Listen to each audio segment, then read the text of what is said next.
Tuh. Ada Vano. Salam coach. Vano nih dari IPC, Pak. Dia leadernya para milenial di sana. Kayaknya lagi cari kerja sih. Dia sebentar lagi akan dikeluarin dari sana, dari IPC. Jadi kenalan langsung sama Pak Mardi. Ada Wing Antariksa. Nah ini si Wing, Pak Mardi. Halo Pak Wing. Jangan buat wajah bocahnya itu menipu, dia bos besar, Pak. Kalau ke tempat dia itu biasanya untuk jalan ke meja dia kita butuh jalan kira-kira 2 hari 2 malam lah. Kayak dari Azerbaijan ke Georgia gitu lah. Apa kabar Wing? Sehat? Alhamdulillah. Gimana Coach? Sehat? Masya Allah, waras. Alhamdulillah. Pak Mardi juga ya. Ya, sehat-sehat. Kita nanti akan mulai kawan-kawan seperti biasa jam 8, terus 8.20 akan dibuka sesi pertanyaan. Malam ini gue excited banget sih, karena tadi baru obrolan awalnya aja udah cerita tentang gimana Pak Mardi jalan ke perbatasan Georgia. Gue yakin sebagian dari lu juga nggak tahu Georgia di mana, karena gue juga nggak tahu, gitu kan. Tapi kita kan pura-pura biar kelihatan cerdas gitu, kita gini. Gitu ya. Winda, apa kabar? Selamat bergabung. Itu protokolnya lengkap banget tuh, kayak Baik, Coach. Masih rapat, Coach. Itu lapis 3 lo gini, biar nggak kena COVID, nggak apa-apa. Tapi jangan sampai nggak bisa napas juga ya. Iya. Terus siapa lagi nih? Ada si Rizky juga. Apa kabar Bro Rizky? Kabar baik kok. Selamat malam semuanya. Assalamualaikum. Mana Direktur Mumet? Mana Direktur Mumet kok ngumpet? Direktur Mumet biasa lah. Dia kan harus ini dulu sambil zikir kalau malam-malam. Oh, alhamdulillah. Malam Jumat nih, Coach. Iya dong. Say hello ke Pak Mardi itu. Ya. Pak Mardi. Halo Pak Mardi. Halo Pak Rizky, malam. Salam kenal. Salam kenal juga. Siapa lagi ya? Anybody I know? Ada Reski. Apa kabar Reski? Ya Allah. Ada Putih. Ada Leo Gaddafi. Masya Allah. Okay. Halo Coach. Hai. Kita sebentar lagi mulai. So if you want to say hello to Pak Mardi, please feel free to do so. Dia bos loh, jangan lupa ya. Halo, malam Pak Mardi. Salam kenal. Malam Leo. Lu pada masih di kantor ya? Atau cuma background aja? Background aja, Pak. Jadi Pak, malam ini tuh biasanya dipisahkan ke dalam beberapa kelompok orang. Kayak Wing tuh dia butuh hiburan, ya karena udah mumet di kantornya. Kalau yang model-model kayak Vano, Leo tuh dia cari kerjaan. Jadi dia kesannya tuh pencitraan supaya tampaknya tuh baik lah gitu. Karyawan yang patut diandalkan. Siapa tahu Nutrifood bisa mempekerjakan dia atau kasih bisnis gitu. Nah, tipe ketiga tuh yang cari bisnis, Pak. Gitu. Tipe keempat tuh yang lagi berusaha cari orang yang bisa didakwahin hari ini. Gitu kan. Lagi ngejar modal buat ke surga. Nah ini kayak Mbak Otit, nah itu contohnya tuh kayak gitu. Mbak Otit. Mas Rene. Halo Mbak Otit. Hello Mas Mardi, Masya Allah, aku baca pengantarnya aja. Ini terharu. Gue kasih tahu ya, biasanya pengantar tuh yang nulis gue, kecuali yang ini, ya itu Pak Mardi yang bikin. Jadi udah dibikin gitu aja udah pada pingsan semua kita kan. Iya, kebayang aku membayangkan tulisan itu, ya ampun. Kita nggak perlu kebayangin, kita dengerin ceritanya dan yang paling penting malam ini kita nggak akan ngobrol terlalu serius, tapi kita akan cerita perjalanan beliau dan gimana perjalanan itu mengubah cara pandang. Pas banget nih, udah jam 8 ya. Bismillahirrahmanirrahim. Rabbi syarli sadri wa yassir li amri wahlul 'uqdatam min lisani yafqahu qawli. Kawan-kawan, apa kabar? Selamat datang di C-Level Talk. Malam ini kedatangan tamu istimewa yang pekan lalu udah gue bahas. Satu orang yang mungkin udah menjelajah seluruh pelosok bumi, ya. Dan yang lebih penting lagi, di beberapa tempat itu beliau benar-benar ngerasain rasanya nggak makan, rasanya tertekan, rasanya didiskriminasi, lengkap deh pokoknya. Dan orang itu adalah CEO-nya Nutrifood, nggak lain nggak bukan Pak Mardi Wu. Selamat datang. Halo Pak Mardi. Halo Coach Rene. Semuanya oke ya. So tadi sempat tanya, can you tell all of us last tripnya kemana ini? Oke, last trip itu Februari kemarin itu sebenarnya rencananya mau ke 3 negara. Ya. Mau ke Azerbaijan, Georgia, sama Armenia. Azerbaijan sama Armenia itu loh yang sekarang lagi perang-perangan gitu. Perang beneran ya, bukan perang-perangan gitu. Nah, tapi waktu kemarin itu mereka biasa suka perang-perangan, tapi yang ini agak parah kayaknya. Waktu saya datang masih agak aman. Cuma hanya bisa terhenti di Azerbaijan karena pas mau melintas ke Georgia, saya kebetulan lewat jalan darat, udah jalan kaki 1 kilometer lebih, terus sampai di Georgia ditahan, nggak boleh masuk, disuruh balik lagi gitu. Nah, waktu itu COVID udah mulai, cuma di sana belum ada kasus, tapi mereka agak diskriminatif begitu lihat mata saya sipit-sipit gitu, terus dibilang Cina gitu, terus suruh balik gitu. Padahal orang-orang bule pada lewat aja gitu, dicap paspornya gitu. Kurang ajar. Terpaksa saya balik lagi ke Azerbaijan, terus ya udah saya balik spend di Qatar terus balik, dan saya nggak bisa ke Armenia gitu. Oh my god. Oke. You're a CEO, kita banyak lah ya CEO tuh, ini kebetulan kayak gue sudah biasa ya ngobrol sama CEO gitu ya, apalagi ini udah yang kali ke-15, sombong dikit gitu.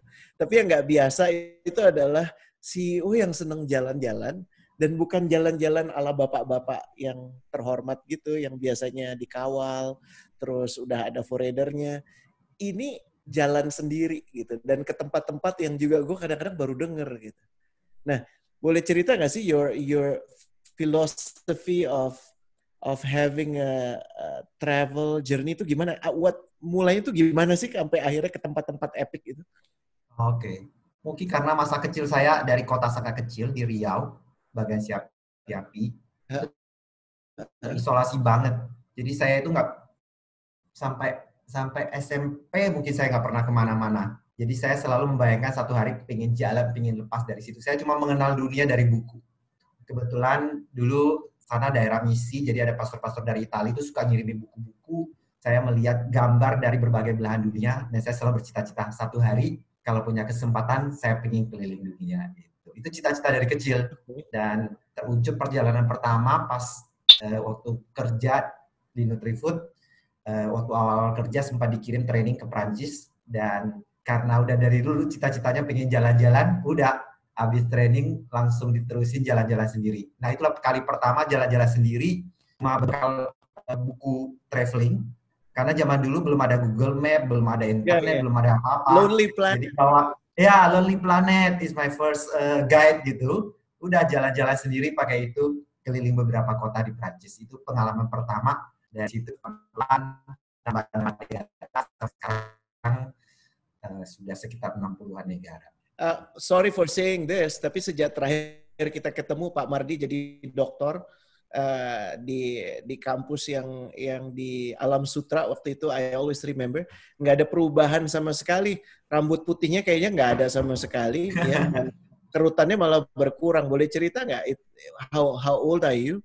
Gitu. And sebelum kita cerita ke perjalanan, tadi you were saying you're coming from a very tempat terpencil, dan kalau dari ceritanya you have a very humble beginning gitu. Kalau transformasinya gimana sih? Cerita dong Pak Mardi. Oke, saya sebenarnya kurang dari 2 tahun lagi udah kepala 5. Iya ampun. Saya memang mulai dari lahir di kota kecil, sampai di sana SMP, SMA merantau ke Semarang, terus kuliah di Bogor, terus lanjut kerja Bogor, Jakarta, sempat kuliah S2 ke Amerika, pulang jalan-jalan. Itu kira-kira. Tempat kerjanya cuma pernah kerja secara profesional cuma 1 di Nutrifood, karena sebelumnya saya jadi dosen, sempat pengen jadi dosen, jadi antri setahun untuk jadi pegawai negeri di IPB, tapi akhirnya jalan hidup membawa ke jalan yang berbeda. Kayak waktu itu belum ketemu jalannya di IPB, akhirnya nyebrang ke Nutrifood. Terus beginilah udah lebih dari 25 tahun di Nutrifood. Oke, wow. We are going to go there juga. Saya lihat ada kawan juga, ada Arninta. Ini kayak remah-remah memoginya Pak Mardi ya, udah ada di sini juga. Kayaknya dia memastikan duduknya bersama suaminya tuh ya, langsung di samping, tapi cuma dikasih separuh muka aja, nggak apa-apa lah nih. Laki-laki itu emang nggak perlu ditunjukkan sepenuhnya kayak indah tuh nggak perlu. Yang wajah laki-lakinya itu nggak berguna, jadi kalau perlu dihilangkan aja ya. Kita akan sampai ke obrolan soal profesional, tapi boleh cerita nggak Pak Mardi beberapa sekelumit gitu dari pengalaman-pengalaman yang paling epic, yang mulai dari terjebak di Greenland, mungkin boleh pilih beberapa story yang kita pengen dengar gitu, yang bisa kita... Boleh. Mungkin pilih beberapa sambil apa yang saya pelajarin gitu kali ya. Boleh. Oke. Mungkin paling basic adalah traveling itu sebenarnya belajar menyukurin banyak hal yang udah diciptakan Tuhan. Ya Allah. Artinya kalau memang punya kesempatan, itu adalah salah satu alternatif untuk bisa melihat karya Tuhan yang begitu luar biasa. Gitu ya. Salah satu yang mungkin tidak banyak yang berkesempatan bisa lihat, mungkin aurora. Karena saya baru bisa melihat aurora setelah 3 kali perjalanan ke Skandik gitu. Jadi yang pertama itu ikut ke Skandinavia, kebetulan pas ada kerjaan, itu sampai berburu aurora sepanjang malam, nggak tidur, naik bus kemana-mana, nggak dapet. Terus perjalanan kedua, akhirnya udah deh daripada cari sendiri, ikut tur berburu aurora, tapi dikasih tanda uang nggak kembali kalau nggak kelihatan auroranya. Dan beneran nggak dapet. Itu semalaman sampai tengah malam gitu. Sama Mbak Susan ada di sini juga gitu. Mbak Susan, apa kabar? Nah, halo Mas Rene. Nah, ketiga baru akhirnya berhasil lihat aurora beberapa kali, itu pada saat jalan ke Kutub. Jadi aurora pertama dilihat malah pas jalan ke kota Hunian bukan kota itu ya, Hunian paling utara di bumi ini. Jadi itu udah kira-kira udah dekat Kutub, namanya Svalbard. Itu penduduknya kira-kira sekitar, bukan penduduk resmi di situ karena itu bukan negara. Itu adalah zona internasional bebas. Itu ada sekitar 2.000 orang tinggal di sana, kebanyakan peneliti. Nah itu kalau pas lagi 3 bulan, pas lagi winter itu benar-benar tidak ada matahari sama sekali. Jadi mataharinya nggak pernah terbit gitu. Pak Mardi ke sana lagi musim apa? Saya ke sana pas tahun baru, tanggal 2 Januari. Lumayan dingin. Pas lagi dingin-dinginnya, jadi suhunya memang dingin banget. Pas lagi lihat aurora itu suhunya minus 30-an, 3 kali lihatnya. Salah satunya minus 30-an. Itu kebetulan lihatnya di atas danau yang udah beku gitu, jadi danaunya bisa benar-benar berdiri di atas danau gitu. Nah itu Pak Mardi, maaf ya, kalau suhu minus 1 aja ya, beberapa anggota tubuh saya tuh udah copot gitu ya, saking dinginnya. Bu Feb tahu tuh, jadi saksi ya. Ada Bu Febi juga di sini ya. Malah Bu Febi. Gue nggak ngebayang suhu minus 30. Ini mungkin kedua kali lihat minus 30, ngalami minus 30.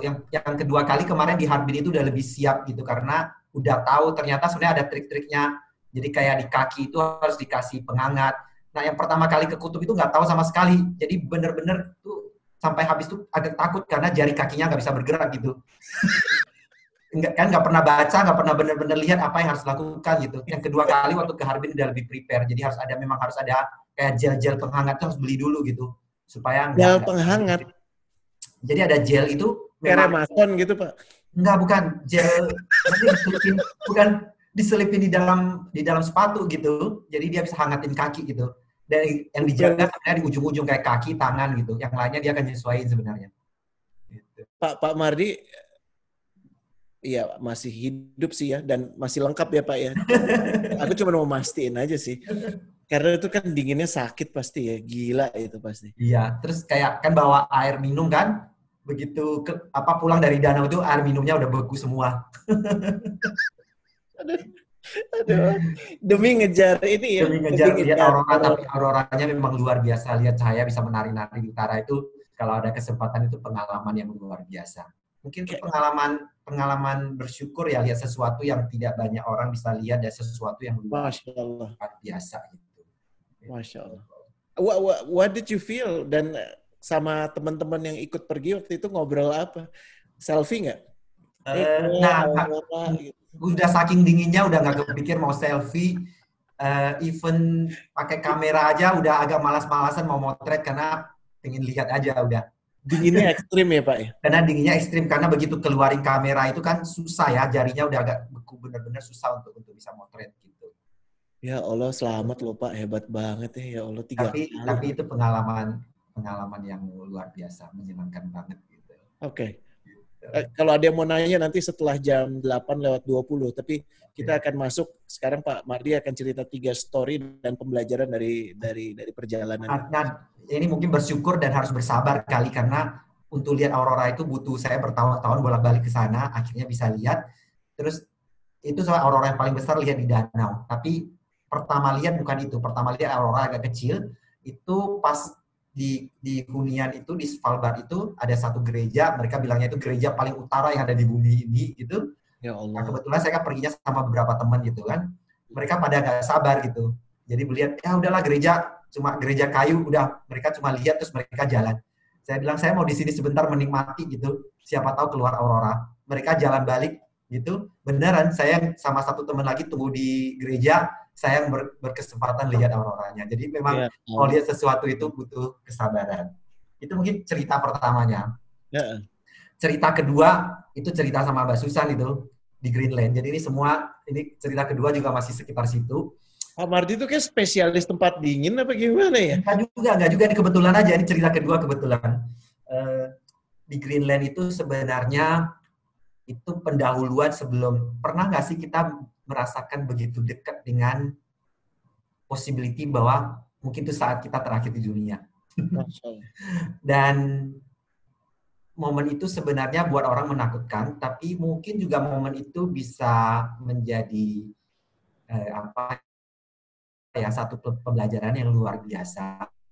Jadi kayak orang harus siap sampai ke titik itu. Kayak near death gitu Pak Mardi. Saya nggak sampai near death, tapi ada possibility bahwa itu adalah lunch terakhir saya. Jadi kebetulan ceritanya gini, saya ke Greenland itu sama Mbak Susan berdua, kebetulan ada kerjaan di Iceland, terus kita nyebrang ke Greenland.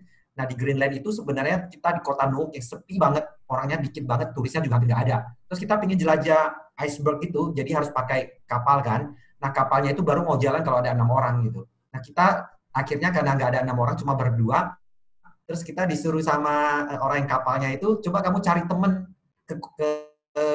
kan itu satu kayak Nuuk kota kecil gitu. Kita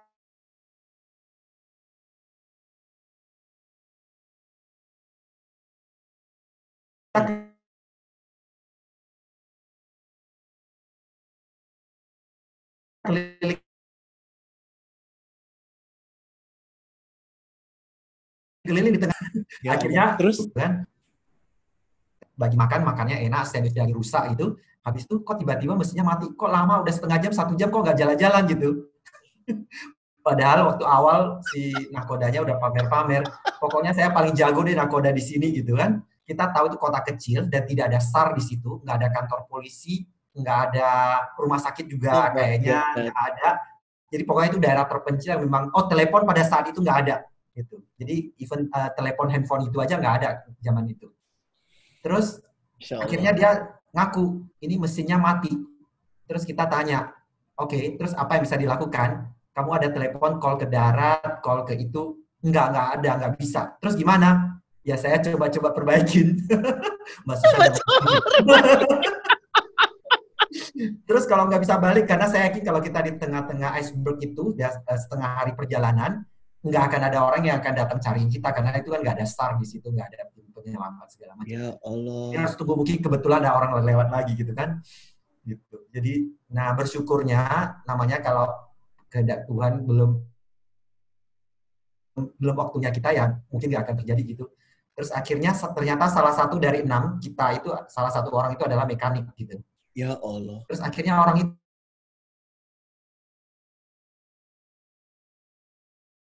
perbaiki sampai luar biasa. Saya sempat kirim fotonya ke Coach. Iya. Hampir menjadi sandwich terakhir saya gitu. Aku nggak bermaksud ketawa ya. Tapi it's okay. Tapi ya memang perjalanan itu, traveling itu kadang-kadang membawa kita. Nah ini pelajaran kedua adalah membawa kepada banyak hal ketidakpastian. Sebenarnya kadang-kadang kalau buat kita orang kerja, udah settle, udah semua oke, sebagian mungkin udah ada tempat hunian yang layak, kita tiap hari bisa merasakan makan dengan baik, semua hal dia standar aja. Kita kan nggak pernah merasakan perang, nggak merasakan ketakutan yang luar biasa gitu kan, kecuali mungkin COVID ini ya buat sebagian orang. Tapi kalau di stay di rumah kan masih tetap aman gitu. Nah, perjalanan itu membuat kita memang dihadapkan dengan berbagai risiko dan berbagai hal yang mungkin tidak kita bayangkan. Tapi mungkin itu adalah perjalanan membuka diri menuju kekosongan. Bahwa menyadari bahwa kita ini sebenarnya tidak benar-benar punya apa-apa. Harus belajar menyadari diri bahwa itu perjalanan melepas diri. Melepas kayak harus belajar untuk melepas bahwa kita tidak punya apa-apa, kita tidak berdaya, dan kita cuma bisa menggantungkan diri kepada Tuhan. Gitu. Itu mungkin pelajaran kedua, bagaimana mendekatkan diri ke Tuhan dengan cara melepas berjalan, dan percaya aja dengan doa aja gitu. Toh hari ini setelah jalan segitu jauh ke tempat yang aneh-aneh, ya kadang-kadang saya pikir balik lagi, kok saya bisa ya, kok saya mau ya, tapi tetap aja hari ini balik sampai ke sini. Dan ini datang dari orang yang udah considered to be successful in terms of career, tapi malah cari perkara dengan cari jalan ke tempat-tempat yang ajaib. Lah emang hidupnya kurang perkara kali ya Pak Mardi ya. Jadinya mencari perkara di tempat-tempat kayak gitu ya. Tapi terima kasih loh, pembelajarannya I think tadi spot on banget. Kita ngerasa semuanya udah deserve gitu ya, udah ada, udah pasti. Tapi sebenarnya itu semua cuman mirage, cuman fata morgana aja, cuman sekelebetan aja. Dan yang Pak Mardi lakukan adalah keluar dari penjara waktu dan ruang ya, coba untuk ngelihat kefanaan kita. Masya Allah. Benar banget ini coach, pinter banget memframing kata-kata yang bagus untuk itu. Aku baru keinget satu hal, fana itu dalam bahasa Arab itu artinya bukan cuman akan berlalu, tapi akan dilupakan Pak Mardi. Jadi di tempat kita berdiri sekarang, kita nggak tahu 100 tahun yang lalu tuh ada siapa, kepentingannya dia apa, dan 100 tahun dari sekarang, we would definitely be forgotten gitu. Ya, kecuali figur-figur tertentu dalam sejarah gitu ya. But thank you for bringing this realization to us. Saya mindful banget, teman-teman udah pada super excited, pengen nanya-nanya, boleh mulai posting pertanyaannya sekarang. Tapi saya persilahkan Pak Mardi untuk cerita perjalanan berikutnya sambil sekaligus menyapa. Tadi Bu Feb udah ada di sini, terus ada Suhe ya, itu tukang jalan-jalan juga ya. Tapi dia itu jalan-jalannya lebih heboh dari saya. Iya, dia spesialis daerah tropis, dan kalau nggak salah waktu itu mau diangkat jadi mantunya Fidel Castro waktu Fidel Castro hidup, dia ke sana. Suhe, apa kabar lo? Tetanggaan loh kita, dia nggak jauh dari sini. Iya, Masya Allah. Kalian emang tukang jalan banget ya. Oh, kita anyway pernah jalan bareng loh ke Jepang sekali. Kita pernah jalan bareng satu trip. Saya dengan hanya sekali itu sebenarnya udah gambaran bahwa Pak Mardi nggak mau jalan lagi sama Suhe sih ya. Itu kelihatannya kayak gitu ya. Baru sempat sekali. Maaf Suhe. Ayo Pak, ada cerita satu lagi Pak. Ketiga mungkin cerita apa? Ketiga itu sebenarnya berjalan itu cari ide buat inovasi. Kerjaan itu menurut saya inspirasi paling bagus buat saya pribadi adalah dari jalan-jalan. Karena dengan jalan-jalan itu saya melihat dunia. Banyak hal yang saya bawa di Nutrifood itu berkat dari jalan-jalan walaupun itu jalan-jalannya pribadi. Gitu ya. Boleh cerita nggak? Jadi rangkuman beberapa cerita. Saya mimpin Nutrifood dengan cara gini, bentuk Nutrifood dengan culture seperti ini. Sebenarnya saya sangat terinspirasi dengan culture-nya orang-orang Skandinavia. Dari perjalanan mereka itu, kalau kita lihat ya, Human Development Index-nya mereka paling tinggi itu top di dunia adalah negara-negara Skandinavia. Negara-negara paling inovatif kalau ada di listnya, mereka di nomor-nomor paling atas. Emansipasi wanita mereka paling atas. Dalam banyak hal itu mereka, kalau kita bilang mereka yang lumayan maju peradabannya, paling civilized gitu, mungkin mereka mencapai sesuatu yang lebih dari banyak negara lain. Jadi saya belajar banyak pas di sana, melihat kesehariannya dan belajar banyak dari orang-orang di sana. Gitu. Tapi kalau untuk inovasi sebenarnya dari berbagai negara sambil jalan selalu bisa memungut ide banyak banget gitu. Mungkin salah satu negara yang cukup berkesan dan dapat ide cukup lumayan buat Nutrifood adalah pas iseng jalan ke Maroko gitu.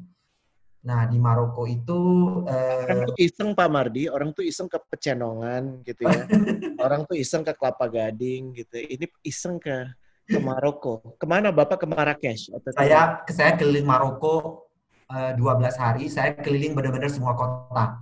Jadi saya keliling dari putar searah jarum jam, mulai dari Casablanca, Rabat, terus ada kota-kota kecil, Magnes, beberapa kota. Saya naik kereta dan naik bus. Nah, ini mungkin perjalanan dari semua perjalanan saya. Kalau Greenland itu kebetulan tidak sengaja mesin kapalnya rusak. Kalau yang ini memang perjalanannya agak serem karena saya pikir asik juga ya kalau benar-benar jadi backpackers. Jadi beneran naik bus, naik kereta, naik apa aja yang kendaraan publik yang ada. Dan waktu itu saya nggak terlalu benar-benar lihat, saya selalu merasa bahwa orang lain, ke negara lain pasti ada yang bisa bahasa Inggris. Dan setelah sampai sana, saya baru tahu, satu negara itu jarang banget ada orang bisa bahasa Inggris. Arab atau Prancis ya Pak? Arab atau Prancis. Dan saya nggak bisa Arab, saya nggak bisa Prancis. Jadi begitu. Dan Pak Mardi nggak bawa suhe, karena dia jebolan dari pesantren tuh Pak. Paling nggak itu kalau ada suhe tuh dapat lah Pak. Walaupun ada nada Sundanya gitu kan. Jadi saya keliling putar sampai Fes, sampai ke gurun dekat Aljazair gitu. Terus putar lagi ke Marrakesh, balik lagi. Jadi benar-benar putar bulat. Tapi perjalanan dari situ sebenarnya saya ketemu satu hal. Saya lihat itu pas lagi musim jeruknya enak banget di mana-mana di jalan gitu, jatuh-jatuh sendiri.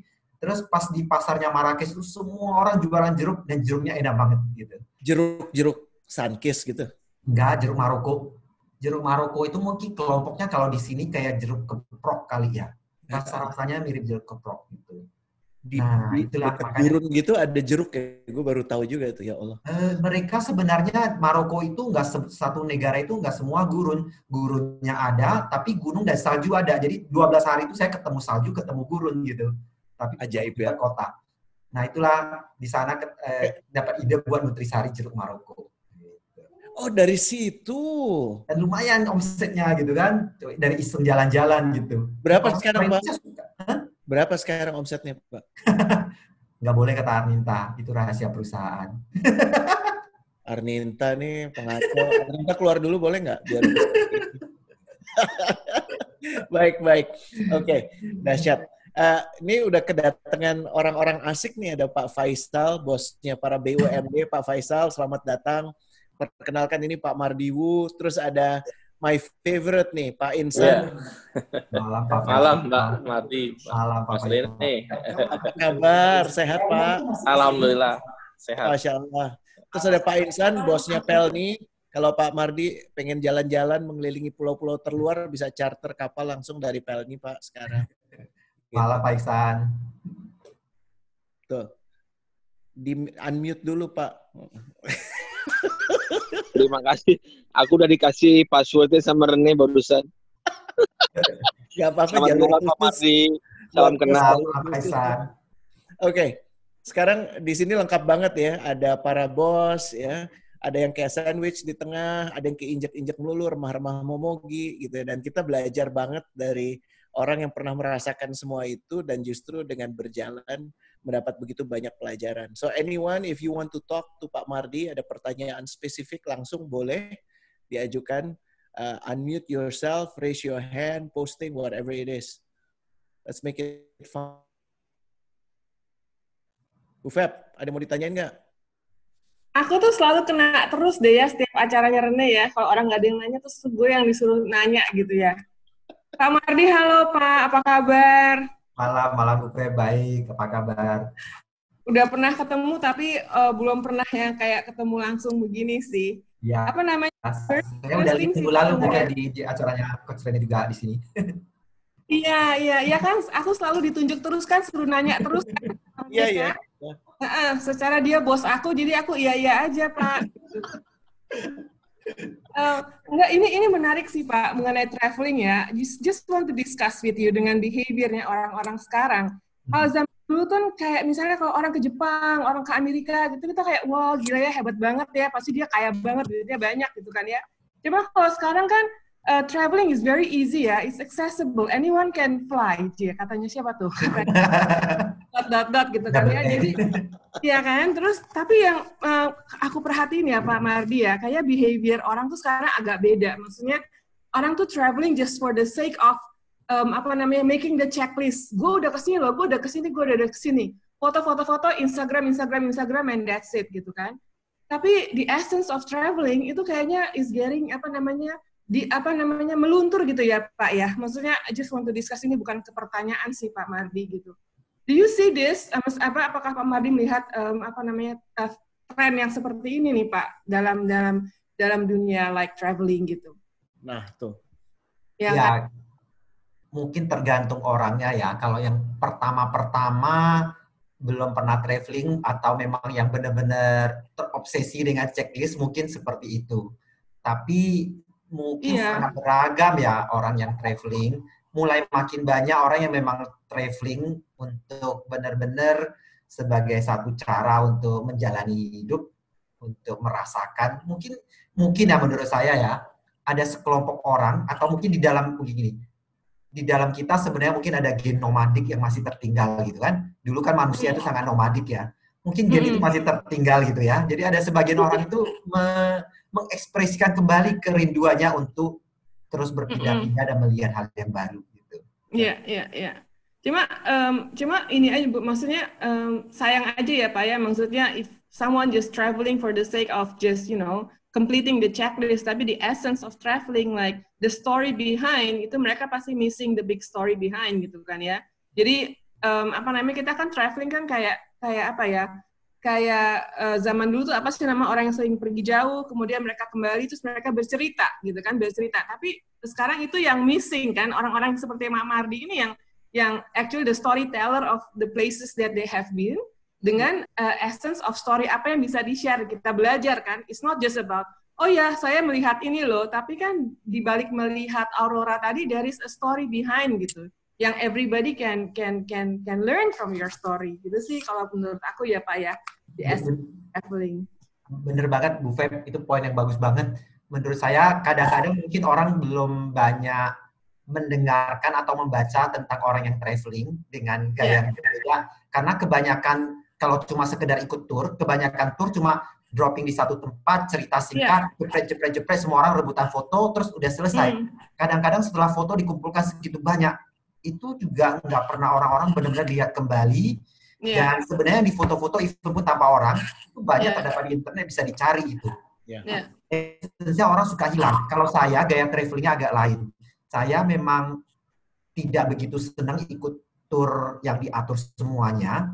Saya kalau harus ikut tour, saya biasa milih ikut tour lokal. Dan tour lokal saya yang paling senang adalah bukan tour yang terlalu komersial. Favorit saya adalah biasa mereka sebutnya free walking tour. Jadi di kota-kota besar di banyak tempat itu biasa ada yang namanya free walking tour.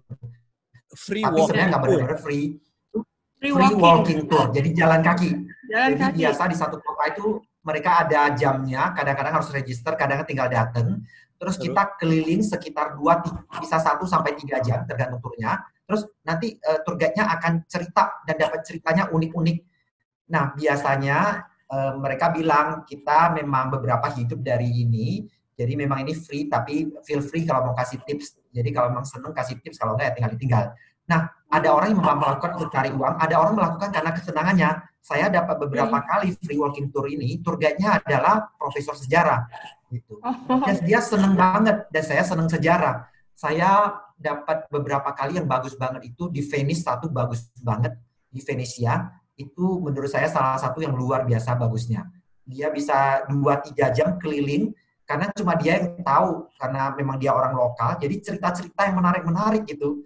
Dan dia banyak cerita trivial yang kayak tahu nggak sih dulu kenapa ada did you know gitu ya. Ya, terus kayak Venesia saya paling ingat, tahu nggak sih kenapa perempuan itu sekarang itu senang dengan hak tinggi, bukan cuma sekedar tinggi gitu. Sejarah hak tinggi itu ada dari kota Venice, karena dulu kota Venice itu kota Venice itu air kan, dekat air, jadi selalu basah. Jadi zaman dulu itu wanita-wanita bangsawan itu selalu pakai roknya kan ngembang panjang kan, menyentuh bawah. Nah supaya mereka nggak basah, biasa mereka tinggiin sepatunya gitu. Tapi lama-lama itu jadi satu style. Makin lama orang makin tinggi merasa makin terhormat. Nah, sampai sering terjadi kecelakaan. Terus ada peraturan kota di berapa ratus tahun yang lalu melarang kalau pakai high heels nggak boleh lebih dari berapa senti dan dikasih tanda di situ untuk ukurnya gitu. Jadi cerita-cerita menarik itu dan kita masih bisa lihat gitu ada tandanya di situ gitu, menarik gitu. Dan cerita itu mungkin nggak bisa dapat di buku di mana nggak banyak dapat gitu. Jadi saya biasa seneng ikut free walking tours karena biasa mereka kadang-kadang sangat menarik, sangat lucu gitu. Terus luar biasa ceritanya banyak banget. Nah, is there an apps Mardi untuk itu atau you just find through email? Di internet banyak. Kalau kita ke satu kota, sebenarnya kadang-kadang mereka biasa di information center ada, tapi kalau nggak ada mau lebih prepare supaya tahu jamnya jam berapa dan supaya nggak penuh. Kadang-kadang kalau summer suka penuh, kita harus register dulu. Cari di website biasa banyak banget ada kayak gitu. Nah itu free walking tour itu salah satu favorit saya karena saya senang sejarah. Nah kedua adalah saya tuh seneng banget dengan sejarah karena buat saya dari kecil saya seneng baca sejarah. Dulu cita-cita sempat pengen jadi sejarawan, pengen ambil S1 sejarah. Jadi kalau ke tiap kota itu karena saya pengen melihat gitu, gimana sih kota ini dulu orang hidup seperti kayak kata Coach Reddy tadi. Jadi bahkan saya kalau ke tiap kota dulu zaman belum ada internet, saya selalu beli buku sejarah kota itu. Jadi saya punya koleksi buku sejarah tiap kota. Dan saya bisa tertarik untuk benar-benar dalamin gitu apa yang terjadi di sini. Gitu. Dan itu menarik banget, terutama kayak kota-kota yang udah berganti-ganti penguasa, berganti-ganti culture, terutama di sepanjang Silk Road ya. Kalau kita lihat Jalan Sutra itu luar biasa bertumpuk-tumpuk kebudayaannya gitu. Mulai dari zaman animisme, Zoroaster sampai Buddhisme, terus masuk ke Kristen, terus ke Islam gitu, kita lihat bertumpuk-tumpuk kebudayaannya dan begitu mosaik tempatnya, kita bisa belajar banyak hal gitu. Masya Allah. Terima kasih Pak Mardi. Rene kayaknya kita harus sampai jam 12 malam hari ini. Seru ya, biar dapat storytelling. Ya, biar bisa dengar ceritanya Pak Mardi. Nanggung, sekalian mulai habis itu ya, ya ampun. Ya. Pak Mardi, ini udah ada pertanyaan satu lagi. Thank you ya Bu Feb. Dari sama-sama, terima kasih. Dari Rizky Lalana. Jadi dia bilang dari perjalanan-perjalanan yang menarik tadi, mana sih yang paling inspiratif buat personal ataupun profesional, di mana insight-nya itu mengubah gaya kepemimpinan Bapak. Jadi kayaknya si Rizky ini sebenarnya dia pengen ngomong, kalau ada yang kayak begitu, gue pengen rekomendasiin buat bos gue, supaya bos gue pergi ke sana. Kayaknya maksudnya sih itu, Pak.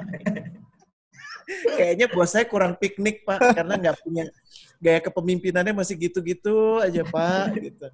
Boleh cerita nggak Pak Mardi? Ada nggak yang kayak gitu? Oke, mungkin tadi kalau paling mengubah kepemimpinan, mungkin tadi yang saya cerita belajar dari negara-negara Skandinavia.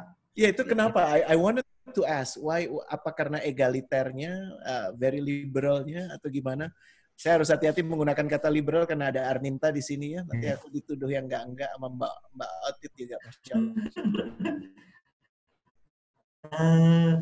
Saya merasa mungkin culture mereka punya filosofi yang benar-benar menganggap manusia itu manusia.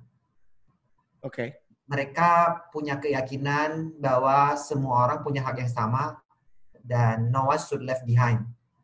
Hal yang sederhana yang masih saya ingat waktu saya ke Norway itu, saya pakai kereta jalan ke agak pedalaman, itu udah jauh banget dari kota. Jauhnya udah luar biasa jauh dan cuma ada satu rumah di situ. Kebetulan saya lewat aja, bukan mau ke rumah itu. Tapi saya lihat cuma ada satu rumah terpencil banget. Tapi hebatnya, ada listrik mengalir ke situ. Ada zaman dulu yang masih kayak ada kabel telepon mengalir ke situ gitu. Jadi, dan terus ada kota desa kecil yang isinya cuma nggak sampai 50 orang. Dibangunin sekolah di situ. Mereka just merasa bahwa manusia itu bukan cuma angka, bukan cuma statistik. Orang ya orang dan perlu mendapatkan kesempatan yang sama gitu. Mereka menghargai orang, mereka respect dengan orang. Makanya saya lihat, maksudnya itu kan kalau nggak salah Sweden pernah jadi tempat, dua negara itulah Sweden, Norway kan tempat hadiah Nobel ya. Terus tempat kalau nggak salah kesepakatan Helsinki untuk perdamaian Aceh kan juga desain di sana gitu ya. Mereka menghargai yang terbaik, Pak.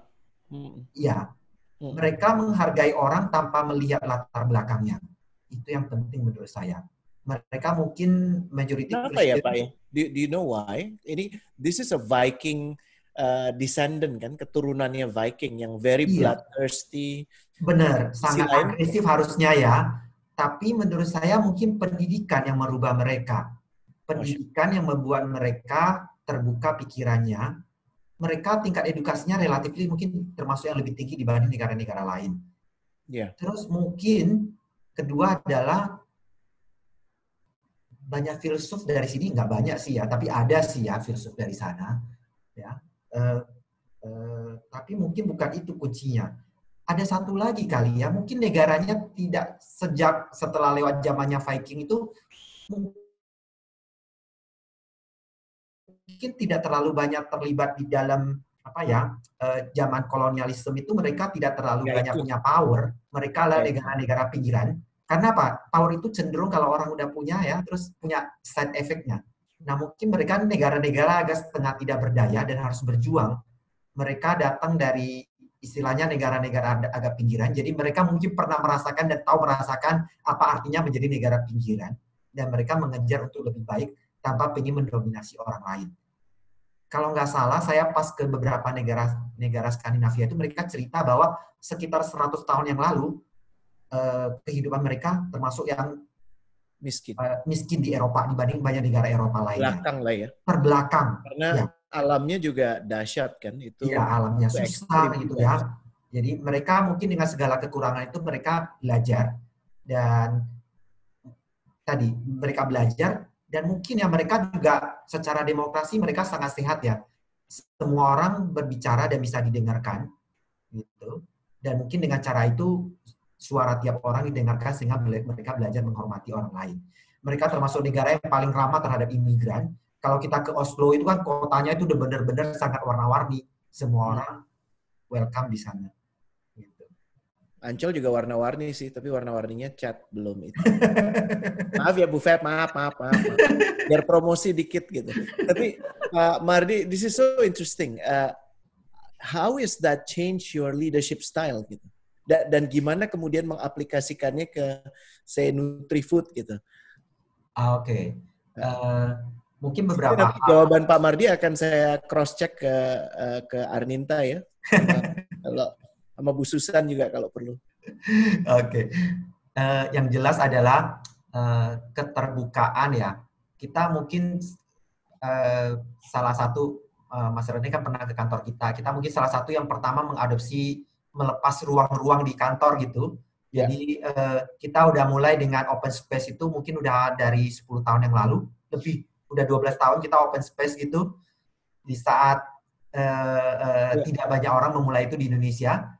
Kita ke kantor itu dress down itu udah dari 15 tahun yang lalu. Pakai kaos, pakai celana pendek ke kantor itu mungkin dari hampir 18 tahun yang lalu kita udah biasa kayak gitu walaupun kita bergerak di bidang manufaktur gitu ya. Jadi kalau saya bilang Pak Mardi coming to Nutrifood office di Pulau Gadung itu kayak masuk ke oase di gurun gitu. Setelah sebelumnya masuk ke beberapa tempat terus masuk ke sana, gila hijau banget ya. Gila. Ada Zen room, ya kan? Ada yang kayak gitu-gitu semua. Dan itu udah 15-10 tahun yang lalu ya Pak Mardi ya? Itu udah hampir 12 tahun yang lalu lah. Kalau dress down-nya lebih lama, tapi kalau ruangan itu udah dari 12 tahun yang lalu kita seperti itu. Oke. Jadi memang belajar itu salah satunya tentang ruangan. Terus kemudian orang-orang Skandinav itu sangat informal, tapi ramah. Nah, mungkin itu yang ingin kita bangun juga di Nutrifood kan. Power informal tapi ramah itu maksudnya gimana Pak? Informal dan ramah, bukan tapi. Informal dan ramah. Informal dan ramah. Ya. Power distance-nya nggak jauh. Oke. Maksudnya ruangan saya bukan ruangan terkunci yang akan jauh dari orang. Terus kantor kita just terbuka aja, harus welcome kepada semua orang gitu.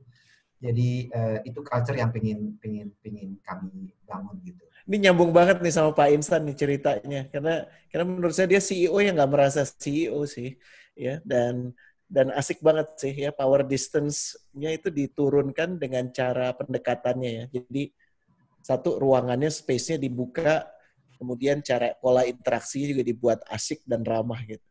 Asik. Pro- Pak Insan protokol- ngobrol nggak sama Pak Mardi? protokolnya juga dikurangin gitu. Betul. Pak? Aku pengen banget loh kayak Pak Mardi itu bisa jalan-jalan terus gitu. Ayo Pak. Malah curhat dia. Malah curhat. Nggak boleh. Kerja dulu. Gimana caranya bisa jalan-jalan kayak gitu? Itu ya. Kalau saya dinekatin Pak, dinekatin, makanya kalau pas pandemi terjadi kan saya selalu bilang gitu, kalau yang lain dari WFA, WFO kita bisa WFI kan, work from everywhere gitu. Oh, iya, Saya iya, udah iya. work from everywhere gitu. Jadi saya setahun itu traveling itu bisa tiap 2 minggu sekali, dari mana aja Wow. sepanjang udah bisa nyambung kan, kerja sebenarnya lebih harusnya bisa gitu, dipaksain gitu. Masya Allah. Saya boleh komentar nggak? Silakan Pak, silakan. Saya Mana justru berani? pengen mau komentar tuh gini ya. Beberapa kali saya berkesempatan lah untuk coba jalan-jalan lah gitu ya.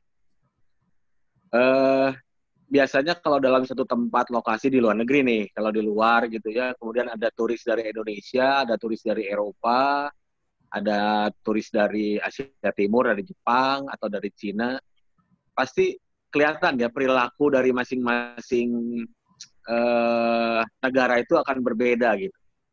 Nah, saya tuh kadang-kadang juga, apakah memang ini ada hubungannya dengan style tadi kalau bicara soal leadership ya? Bagaimana seseorang kan sebetulnya kalau bicara leadership itu tidak melulu menjadi seorang pemimpin gitu ya. Makanya bagaimana kita mendidik anak-anak kita sejak kecil, mereka mencoba untuk bisa mandiri gitu. Saya sering melihat banyak hal yang harus kita benahi gitu ya, terutama untuk teman-teman kita yang buat saya sih pada saat mereka ada di luar itu kelihatan gitu ininya. Sorry kalau saya salah. Bos, sorry ya bos ya. Bos Lo Rene ini. ngomongin gue boleh kok Pak. Saya terima Pak. Enggak. Bukan, maksud saya gini, kadang-kadang saya melihat, misalnya gini, ada satu objek ya. Teman-teman kita yang dari Indonesia tuh sibuk foto-foto sampai dia lupa memperhatikan objeknya secara detail gitu. Sementara orang yang mungkin dari orang Jepang atau orang-orang dari Eropa, dia akan sibuk melihat detail-detail dari objek itu. Nah, itu aja buat saya ada sesuatu yang pasti berbeda nih dalam kesehariannya mereka gitu. Iya. Mungkin tadi Pak Mari udah banyak tempat yang didatangi dengan melihat segitu banyaknya perilaku orang. Menurut saya mungkin waktunya juga loh untuk sharing sama banyak orang bahwa gimana pun juga perilaku keseharian itu akan mempengaruhi dalam perilaku kehidupan sehari-hari gitu. Masya Allah. Nah, ini sebetulnya Bos Rene ini mestinya bisa nyambungin ke semua orang dari semua level gitu kan. Sehingga kita memang menyiapkan orang. Ini komentar saya ya. Iya komentar benar. saya kalau melihat kondisi seperti itu. Karena saya pernah sekali kita waktu itu di daerah Sydney ada tour pakai boat gitu kan. Kemudian di situ ada kapal induk. Ini teman-teman saya yang dari Indonesia ini sibuk fotoin kapal induk. Sampai begitu kapalnya lewat, loh mana kapalnya tadi ya gitu. Karena semua sibuk foto gitu kan. Ya itu komentar. Jadi maksud saya mungkin juga bisa pengalaman itu di-share lah. Di-share kepada banyak orang bahwa atau mungkin menjadi menarik bahwa ini ada sesuatu yang harus kita benahi. Pada umumnya pendapat saya ya, selama saya sekian tahun jadi anak buahnya Bos Rene ini, ngaco banget ini. Umumnya saya melihat gini, umumnya kita itu tidak terlalu suka dengan yang sifatnya detail. Kita lebih senang bicaranya tuh yang global aja gitu. Ini pendapat. Oke bos, sorry, itu pendapat saya. Terima kasih Pak Insan, selalu asik dan benar banget sih. Ya kita kelihatan banget kok kalau turis Indonesia rata-rata akan ngapain tuh kelihatan. Kita bisa lihat itu. Itu mungkin cerminan culture kita atau cerminan keseharian kita. Dan tadi insight-nya Pak Insan bagus banget. Kadang-kadang mungkin itu menggambarkan orang Indonesia itu sebagian itu masih traveling itu pengen dapat pengakuan gitu ya buat sebagian orang. Ouch. Dan betul sekali itu. Jadi kayak fokusnya, aku udah sampai di sini loh, aku harus foto di spot ini. True. Mungkin awal-awal kalau jalan itu masih menarik kayak gitu, tapi kalau buat kemudian lewat satu frekuensi, ketemu ada hal yang lebih menarik, hal itu akan menjadi lebih tidak penting. Nah, kelihatannya teman-teman yang dari negara yang lain, dari Eropa, dari Jepang itu, mereka udah lampauin itu. Buat mereka mungkin bukan di titik itu. Mereka belajar untuk mengeksplor. Nah, sebenarnya itu mungkin bagus ya untuk di pendidikan Indonesia juga. Itu cerminan hasil pendidikan kita juga. Kita itu masih pada taraf jadi orang itu masih cari pengakuan gitu. Sementara orang-orang di luar itu mereka belajar mengembangkan diri menjadi orang yang lebih otentik. Mereka mencoba mengeksplor diri apa sih yang mereka mau dalam perjalanan itu. Nah, mereka merencanain, saya mau lihat ini, saya mau apresiasi ini, saya mau lihat detail ini, saya mau menikmati ini, itu yang mereka lakukan. Makanya kadang-kadang cari teman seperjalanan yang cocok itu juga nggak gampang. Gitu. Karena gaya tiap orang traveling bisa beda-beda gitu. Tapi Pak Mardi, what you're saying was spot on sih. Jadi pelajaran terutama buat saya sendiri, perjalanan sebagai bentuk pengakuan gitu, dan itu ditambah-tambah lagi dengan social media yang ada sekarang gitu kan, karena senantiasa mencari ya ridho manusia itu tadi gitu, and it's coming from you, Masya Allah ya, untuk someone yang sangat mungkin bisa melakukan perjalanan yang well pampered, tapi Pak Mardi justru memilih perjalanan jalan kaki, ketemu langsung dengan orang-orang setempat gitu, dan belasak belusuan gitulah gitu. Gimana sih, how do you select your team di Nutrifood untuk menjaga kultur itu tadi? Pasti rekrutmen menjadi salah satu kunci ya. Jadi ya, aku ingin salah satu kunci. Saya cuma ingin nyambungin ke traveling sebenarnya ya. Saya kalau lagi liatin, bukan rekrutmen lagi sih kalau anak-anak udah masuk ya. Kadang-kadang saya lagi lihat siapa yang cocok jadi pemimpin itu sebenarnya lebih kelihatan kalau pada saat lagi traveling bareng. Traveling itu ngajarin bisa, atau gini, mungkin bukan hanya perusahaan, termasuk orang yang lagi apa ya, maksudnya cari tim, cari apa gitu, merekrut itu, orang itu kelihatan karakter aslinya di perjalanan. mengenal gue berapa tahun lebih mengenal dia pada saat di perjalanan gitu. Kita bisa melihat orang ini seberapa rigid, seberapa well prepared, seberapa karakternya semua akan kelihatan gitu. Apa yang pengen dieksplor, seberapa otentik gitu. Ya. Orang kelihatan banget gitu, dan seberapa decisif. Ada orang yang kemana-mana bingung mau kemana ya, itu memutuskan aja lama banget gitu. Jadi sebenarnya menjadi seorang manajer itu tes paling gampang adalah selama traveling itu dia behave-nya kayak apa. Mungkin itu kelihatan gimana dia memimpin. Kepemimpinan itu dilihatin sebenarnya sangat kelihatan dari beberapa hari berjalan. Kalau itu bukan diatur tur ya, jadi jalan sendiri. Mengambil decision untuk memprepare sesuatu, memilih sesuatu, dan mencari apa yang mau dilihat. Itu kombinnya. Dan termasuk apa? Memilih apa yang mau dimakan gitu. Orang yang saya percaya banget sama Bu Febi itu. Jadi saya nggak harus mikir sama sekali, dan semuanya udah diatur karena selera dia langsung jadi selera saya dan istri saya juga. Masya Allah. But that's so true, Pak. Sorry, aku potong sebentar. Arninta, kalau boleh posting foto-foto kantormu. Winda nanyain pengen ngeliat atau pengen mampir. Winda tuh dari ITC, pengen mampir ke kantornya Pak Mardi. Arninta ini timnya Pak Mardi. So you say hello to each other, colek-colekan ya. Arninta, kalau boleh bicara lebih lanjut di luar ruangan. Halo Mbak. Kalau meeting aja. Winda meeting aja ya. Nggak usah pura-pura ya. Sorry Pak, aku tadi baru ngeliat kolom pertanyaan. Oke. Iya. So dikaitkan dengan rekrutmen Pak Mardi? Nah, dikaitkan dengan rekrutmen tadi. Jadi sebenarnya kayak tadi, kalau kita punya kesempatan untuk merekrut orang sebelum kita rekrut, kalau bisa jalan bareng, sebenarnya itu cara paling bisa lihat. Terutama mungkin kalau rekrut yang, kalau di perusahaan lain yang merekrut level lebih tinggi, itu yang lebih strategik. Jalan bareng aja, kita bisa tahu kok itu akan cocok nggak di tim kerja kita. Gitu. Jadi kayak sebelum kita merekrut orang itu, kita ajak jalan bareng dulu gitu. menurut saya itu bisa salah satu teknik rekrutmen buat yang tentu nggak semua level ya, karena kan secara cost nggak akan efisien. Tapi kalau rekrut posisi strategik, menurut saya salah satu ujiannya traveling bareng akan lihat ini kalau kita lagi mimpin akan kira-kira seperti ini gitu. Karena kalau Suhe itu berarti Pak Mardi mau ngerekrut Suhe atau Suhe ngerekrut Pak Mardi? Kayak Suhe yang merekrut saya deh. Itu lembaga assessment bisa tutup tuh. Iya, bener. Nggak ada cara yang paling asik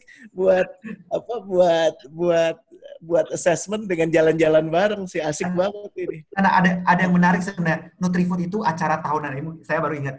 Nutrifood itu punya acara, kita punya acara tahunan, jadi kayak outbound gitu. Itu namanya ENCODE gitu. Nah, acara tahunan itu dulu saya yang insist acara ini, kalau kita kan biasa kita meeting keluar ya, biasa di berbagai kota di Indonesia sekali gitu, ke luar negeri gitu.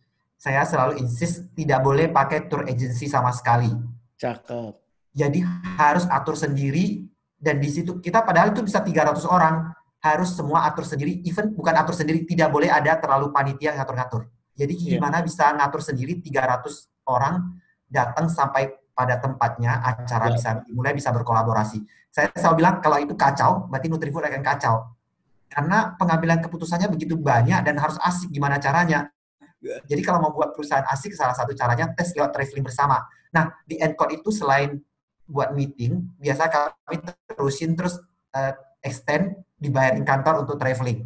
Nah, dulu buat sebagian orang kan itu menarik lah ya sebagai tanda apresiasi juga. Tapi sebenarnya untuk keperluan training itu juga satu hal yang penting gitu. Karena itu adalah satu pembelajaran, satu training yang paling bagus gitu. Gimana bisa saling berbagi culture, value, dan saling belajar gitu.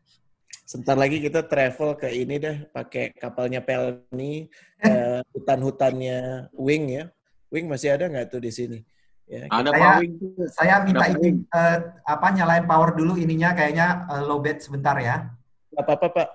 Wing, tempat lu bisa dijadiin jalan-jalan tuh Wing buat sekalian rekrutmen. Kalau kemudian hilang di hutan, ya udah artinya emang dia nggak layak untuk direkrut gitu ya. Insya Allah nggak hilang lah. Apa Wing, ada yang mau ditanya, silahkan. Gue masih kagum nih, Pak Mardi bisa jalan. Sama Pak Insan, jadinya curhatnya nanti. Kapan ya Pak Insan kita bisa jalan? Curhat juga. Ya lempar. Bisa. Jadi kalau kelihatan ya kalau dari BUMN tuh bahwa dia udah curhat aja. Gue kayaknya kagak boleh pergi-pergi dari sini. Si Winda aja jam segini masih di kantor. Nggak ada gunanya banget kan. Suaminya udah di rumah gitu kan. Ngapain curhatnya? Ya Allah, ya Allah. Pak Mardi, aku minta izin menambah kira-kira 10-15 menit. Pak Mardi ridho nggak? Kayaknya obrolannya masih silakan. banyak. Time is yours. Oke. Suhe, coba tunjukkan dirimu sebagai sesama traveler. Bercerita dong, sama Pak Mardi itu gimana? Gitu.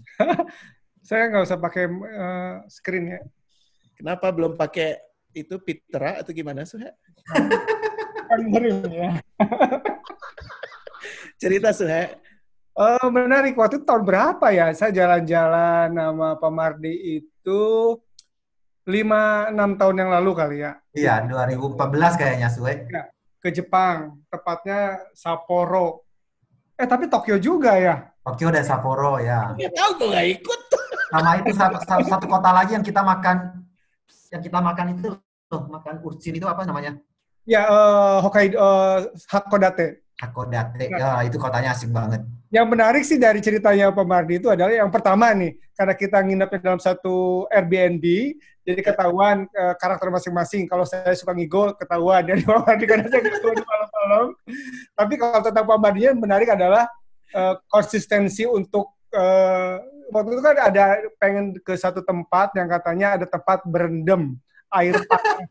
Kan? Konsen. Sangat kekeh untuk mengajak saya ke situ. Saya bilang, yakin bagus. Akhirnya kita jauh, salah naik kereta, salah jalan-jalan, pokoknya salah arah gitu kan. Sampai nyampe di tempat, itu adalah tuh bukan tempat berendam manusia, tapi tempat berendam monyet. Jadi kita itu keselnya minta ampun, tapi namanya ya nggak berani ya. Suruh jadi diam aja. Abis itu dia kapok jalan-jalan sama saya lagi. udah seneng bawa baju, apakah berendam air panas nih enak. Ini kan ternyata itu adalah tempat berendam monyet. Jadi kita cuma lempar-lempar pisang ngasih ke monyet itu makanan gitu. Nah, giliranmu untuk bercerita tentang Kuba nanti ya, kita aturkan ya di sila. Siap, Coach. Siap. Kawan-kawan yang nggak kenal Suhe, inilah dia yang membentuk JKT48 sehingga para budaya om-om itu salahnya Suhe. Ya. Kemudian muncul ekses seperti om-om itu semuanya salah Suhe. Jadi nanti kita bisa maki-maki dia pas kita undang dia sekaligus dia cerita tentang pulaunya Fidel Castro. Next time ya Suhe ya. Siap, Coach. Asik. Oke, ada lagi yang mau tanya, mau interaksi. Wing mungkin tanya, kalau curhat jangan ya Wing ya, udah tadi kan. Indah sama suami, silahkan. Vano. Halo, Coach. Hai. Jadi kalau selamat malam Pak Mardi. Malam Indah. Kalau kayak Pak Mardi, terus Pak Insan, Pak Wing gitu kan, bos-bos di BUMN. Buat traveling kayak yang tadi ceritain Pak Mardi, mungkin buat beliau-beliau relatif mudah ya Pak ya. Terutama kalau kita ngobrolnya dari sisi ramah-ramah momogi ini, dari sisi cost-nya gitu kan, itu costly. Gitu. Sedangkan kalau saya sama suami dari awal nikah itu kalau traveling itu kita harus nabung setiap Senin sama Kamis itu nabung 100.000 sampai terkumpul setahun itu kurang lebih 19 jutaan itu baru bisa ke satu tempat gitu. Wow. Gitu. Nah penasaran aja sih pas mungkin dulu Pak Mardi belum di level sekarang masih di level sama kayak kita tuh biasanya bagaimana sih mensiasatinya supaya bisa tetap traveling gitu, tersalurkan hobi travelingnya gitu, dan apakah Pak Mardi memang travelingnya tuh lebih ke luar negeri atau juga ke wilayah-wilayah di Indonesia gitu Pak? Okay. Pak Mardi, supaya mengkonfirmasi yang ada di sini, Pak Mardi bukan yang punya Nutrifood kan? Atau bukan saya karyawan di sini. Bukan profesional di sini. Gitu bukan ya Pak Mardi ya? Bukan, so you were not born rich lah, itu pertanyaan yang paling penting. Enggak, saya masuk ke Nutrifood dengan membawa lamaran, nggak ada yang kenal. Oke. Gitu. Oke, sebenarnya, nah itu adalah ketakutan banyak orang, dan saya selalu bilang enggak, sebenarnya bisa, dan itu buktinya banyak anak-anak yang sekarang saya kenal, bukan yang punya jabatan seperti apa, mereka bisa traveling, asal mungkin harus bisa menyesuaikan dengan gayanya. Saya sebenarnya naik pesawat masih apa aja bisa saya naik, mau mulai dari AirAsia, Citylink, Batik, Lion, Wings masih saya naik gitu. Jadi kalau mau traveling pribadi sebenarnya tidak selalu harus mahal. Dan pinter-pinter kan kalau pesawat, biasa kalau lagi ada travel fair itu kan murah-murah, tinggal borong aja dari situ gitu kan. Itu pertama. Kedua, saya bukan traveler yang suka tinggal di hotel-hotel berbintang. Saya lebih seneng memang di tempat-tempat penginapan yang lebih, paling seneng sebenarnya saya ada di hostel. Kalau Suhe senengnya Airbnb, kalau saya lebih seneng di hostel. Kenapa? Kalau di hostel itu biasa lebih banyak ketemu teman-teman, jadi bisa saling tukar cerita dengan traveler yang lain. Dan di hostel itu relatif nggak yang mahal-mahal banget ya, maksudnya dibanding dengan di Jakarta atau di Indonesia gitu. Di hostel di Eropa itu semalam dapat sekitar 200.000 per orang, itu harusnya masih bisa dapat. Sekarang mungkin karena euro agak tinggi mungkin bisa 250-300 gitu. Jadi bukan yang mahal. Terus makan. Nah, itu pintar-pintar siasatinya gitu. Kalau yang itu nanti berbagi sama Mbak Susan. Dia paling ngirit pokoknya. Kalau Mbak Susan itu coba tolong berbagi nomornya, masih untung ya aku dibilang ngirit. Masih untung dibilang ngirit, nggak dibilang pelit. Ya kalau makan pokoknya satu hari dia jatah gitu kan. Sebenarnya nggak makan bisa relatif murah banget, asal tahu. Kalau tinggal di hostel, biasa bisa masak. Tinggal beli aja dari supermarket, itu keluarnya per hari tidak akan beda dengan Jakarta. Anyway, di Jakarta kita harus makan juga kan. Yeah. Kalau kita terbiasa di Jakarta, ke food court itu bisa 30-40 ribu, itu paling murah. Di traveling kebanyakan negara, kecuali Skandinavia nggak dapet. Itu daerah agak mahal. Di beberapa negara, Jepang mungkin agak susah. Tapi sebagian, bahkan ada yang lebih murah dari Indonesia. Maroko, Nepal itu semua jauh-jauh lebih murah daripada Indonesia. Uzbekistan, satu lagi Uzbekistan itu bagus banget. Saya terakhir Uzbekistan, Azerbaijan itu murah meriah. Wah, Uzbekistan itu murahnya murah meriah gitu. 10.000 masih bisa makan kenyang gitu. Jadi sebenarnya tergantung kita berani. Terus di sana ya memang mungkin kalau harus punya keberanian sih ya naik public transportation. Kalau nggak jalan kaki. Kalau saya paling senang jalan kaki sekalian olahraga gitu. Jadi sebenarnya kalau dibilang mahal, enggak, itu pertama ke luar negeri. Kedua, sebenarnya di Indonesia banyak banget tempat yang bagus. Saya udah menjelajahi 34 provinsi. Sekarang saya lagi pengen lihatin kabupaten-kabupaten yang bagus yang mana saya belum lihat. Tapi banyak banget, apalagi di bagian timur luar biasa banget gitu. Aduh, kalau mau disebut waktunya udah terbatas, banyak banget pokoknya. Kemarin top 3 Pak, sebut top 3 yang Bapak rekomend, yang you cannot not go, kudu pergi. Pergi ya. Dan Pak Is. Oke, Wakatobi, oke. Tapi jangan anggap itu mahal ya. Saya pakai kapal rakyat yang satu kapal isinya udah berdesak-desakan, nggak bisa bergerak gitu. Oke. Jadi tinggalnya juga di rumah penduduk. Itu di rumah benar-benar penduduk itu lebih jelek dari kos-kosan di Jakarta. Itu Wakatobi luar biasa bagus gitu. Oke. Nomor 1. Nomor 2, Flores itu mungkin belum terlalu banyak dilihat orang, tapi Flores bagus banget. Banyak tempat yang bagus banget. Cuma belum begitu kompak, jadi mungkin agak jauh. Saya dari ujung ke ujung Flores itu naik mobil itu 4 hari gitu. Jadi mungkin agak nggak terlalu asiknya di situ, terlalu jauh antar objek gitu. Tapi kalau itu cukup bagus gitu. Satu lagi mungkin ya Raja Ampat ya, tapi nggak usah yang nyelam yang mahal-mahal. Sebenarnya Raja Ampat di hostel-hostel sekitarnya aja pakai kapal untuk keliling itu aja udah bagus banget gitu. Bisa lihat banyak ikan terbang di mana-mana, lihat paus, lihat apa, luar biasa gitu. 3 tempat yang mungkin nggak banyak orang datang, tapi itu bagus banget gitu. Wow. Thank you so much for your recommendation. Ini udah dicatat ya, Indah ya. Dan Indah nanti sama Mbak Susan bisa berkabar untuk bisa tahu soal makanan yang paling efisien. Kalau kita biasanya bawa abon, Coach. Nah, itu bawa makanan sendiri dari Indonesia kalau enggak. Kalau aku itu geleng-geleng banget ya, karena part of the culture adalah we eat that culture, we eat the way they eat. That's the way to be blend in. Emang kalau gue pergi rata-rata karena makanan sih, istri gue udah pasrah lah kalau soal itu ya. Untung punya temen jalan kayak Buffet, sama-sama suka makan jadi. Oke, anybody else? One final question sebelum kita berikan kesempatan Pak Mardi untuk kasih wrap up dan tutupan megahnya dari obrolan yang asik banget ini. Kayak ngebayang nggak sih lo kayak di tempat kita lagi sekarang terpaksa terkurung di rumah masing-masing, jadi punya pengharapan, punya mimpi untuk coba menjelajah dunia Indonesia sebagaimana Pak Mardi. Gokil kan? Pak Faisal, mungkin pemilihan direksi BUMD kita ajak jalan-jalan aja Pak. Jadinya dari situ ketahuan mana yang layak dan enggak. Bisa. Setuju Pak Faisal. Jadi role model tuh. jadi role model Mas Rene. Peluang bisnis nih. Dahsyat. Pak Mardi sama Pak Faisal mesti ngobrol nih. Pak Faisal itu yang menggawangi semua BUMD di DKI, Pak. Oh. Ya. So, bisa ada salam kenal baru. Pak Mardi. Salam kenal Pak Faisal. Ya. Ada pertanyaan nggak Pak Faisal? Sementara mungkin apa sih Pak yang sebenarnya menjadi motivasi Pak Mardi ini traveling sebegitu enjoy-nya gitu loh. Kalau kita sebagai orang awam itu kesiksa gitu loh. Gimana tuh komentarnya Pak Mardi? Pak Mardi tuh udah nggak ada problem di dunianya Pak. Makanya dia cari problem dengan travelnya itu. Silakan Pak.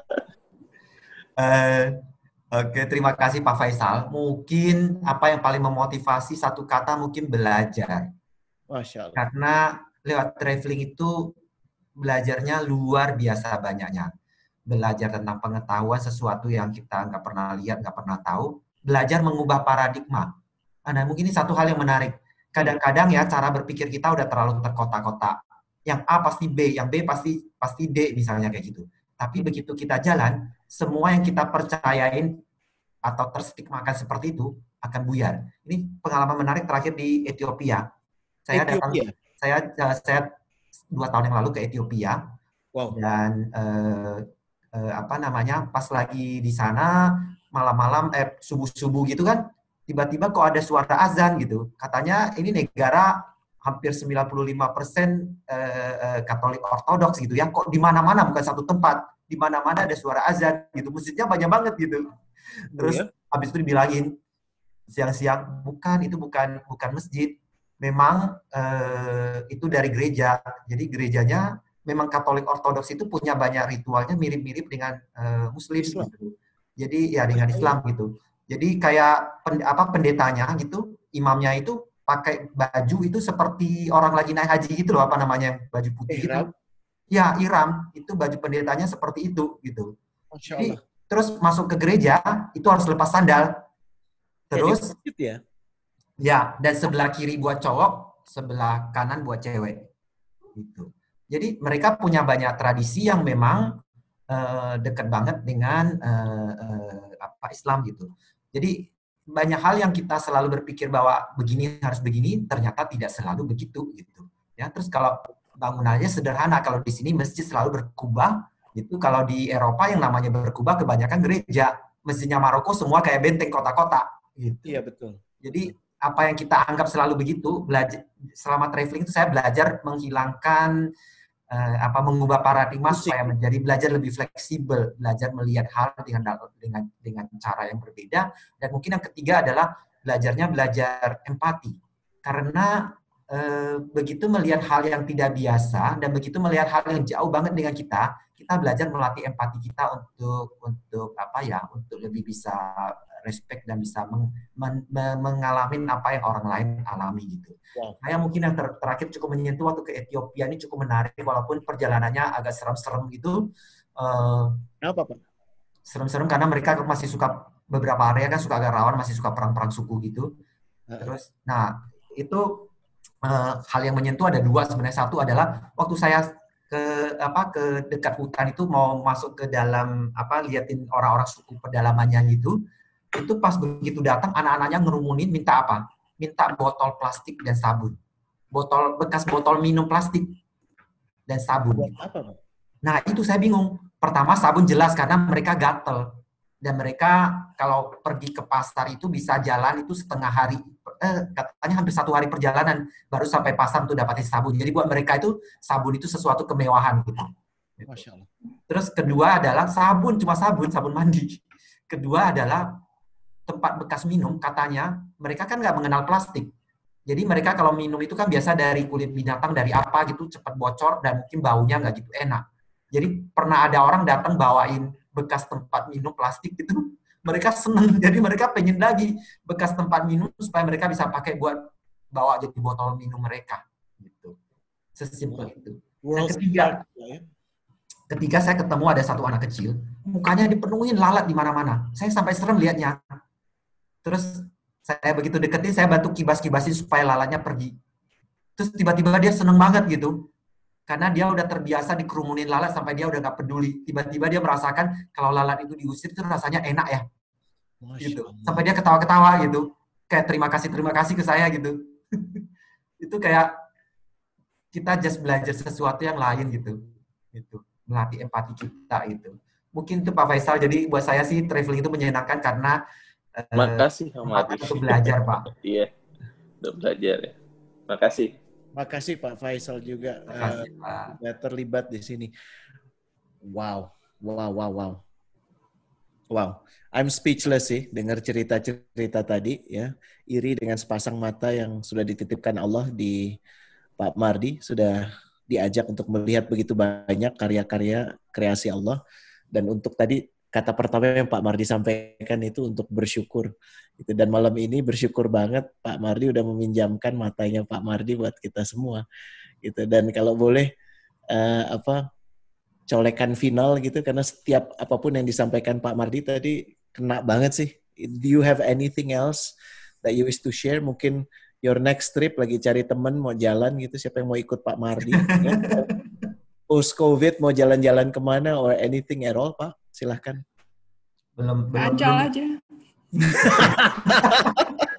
Ancol aja ya. Kita tiap tahun ke Ancol loh, acara kantor gitu. Kita aja ke Pulau Dolphin, Pak Mardi. You've been there, right? Hubungin saya ya, Pak ya. 2 jam dari Ancol, Pak. Rene nggak nanya. Boleh. Pak Mardi, satu hal yang out of my curiosity aja, Pak. Bapak tuh kan udah kayak hampir ke seluruh dunia, Pak ya. kadang-kadang kita tuh kalau keluar negeri gitu ya, kita suka berangan-angan, aku pengen dia tinggal di sini, tinggal di situ. Is Indonesia still the place for you, Pak? Dan kenapa? Masya Allah. Ibu Feb ini selalu paling spesialis kayak begini nih, Masya Allah. Tetap nomor satu. Saya sebenarnya dulu punya kesempatan untuk tidak pulang waktu sekolah di Amerika, tapi saya tetap memilih pulang karena saya memang pengen di sini. Dan setelah berkeliling segitu banyak, kalau tanya tempat favorit mungkin banyak, tapi kalau tanya tempat untuk tinggal, buat saya masih tetap nomor satu Indonesia. Buat jalan, tetap top 3-nya mungkin salah satunya tetap Indonesia. Masya Allah. Kalau ditanya dari segitu banyak tempat saya jalan, tempat tinggal pasti nomor satu, tapi tempat jalan mungkin top 3. Menurut saya Indonesia banyak banget spot yang luar biasa bagusnya, cuma belum dikembangkan, sama biasanya mungkin kurang cerita, kurang storytelling. Tempat lain tuh di luar negeri itu banyak yang biasa aja, tapi storytellingnya luar biasa. Kayak itu loh, perjalanan cuma kadang-kadang pernah tuh sekali tuh ada paket tuh berburu lihat ikan paus, ikan paus gitu sambil cruising gitu.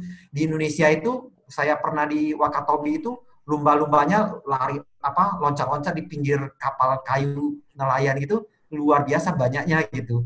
Dan just belum dieksplor aja dan storytellingnya kurang. Itu sih. Kayak Malaysia itu kan mereka storytellingnya luar biasa ya, padahal mereka biasa-biasa aja. Bener, sama kadang kita mungkin ya promosi dan pencitraan negara kita di luar negeri itu kadang-kadang mungkin kurang baik sehingga mispersepsinya luar biasa. Saya pas di Turki ketemu kenal satu teman gitu, dia dokter gigi dari Irak ya. Dia berjilbab, terus dia cerita ke saya gini, saya udah sampai di Malaysia loh, gitu. Terus saya tanya, kamu jauh-jauh dari Turki jalan-jalan ke Malaysia, ngapain? Setahu saya Malaysia, saya udah jalan semua juga. Indonesia mah jauh banget kalau udah sampai ke sini sejauh ini. Terus dia bilang sama saya gini, saya takut ke Indonesia katanya, Indonesia dari yang saya tahu itu cukup serem, bom di mana-mana. Saya ketawa segagak-gagaknya. Saya bilang, yang ada juga kalau saya disuruh ke Irak, saya mungkin deg-degan juga kali. Tapi dia takut ke Indonesia. Iya. Jadi itu kayak cerita yang agak menyedihkan sih sebenarnya. Gitu.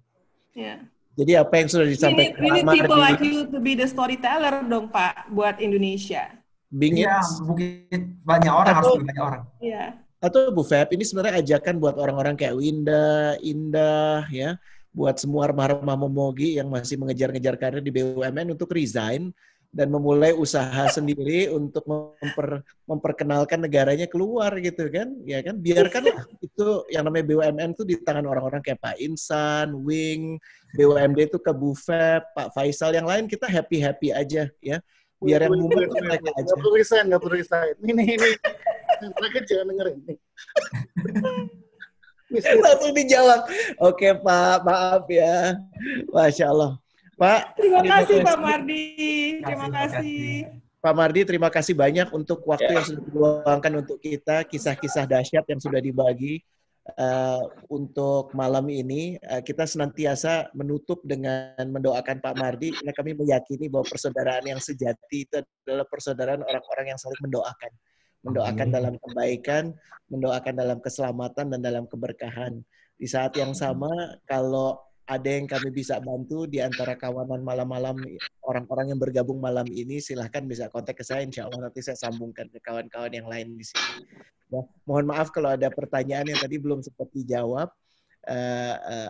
Insya Allah nanti kali berikut kita akan ngobrol-ngobrol lagi.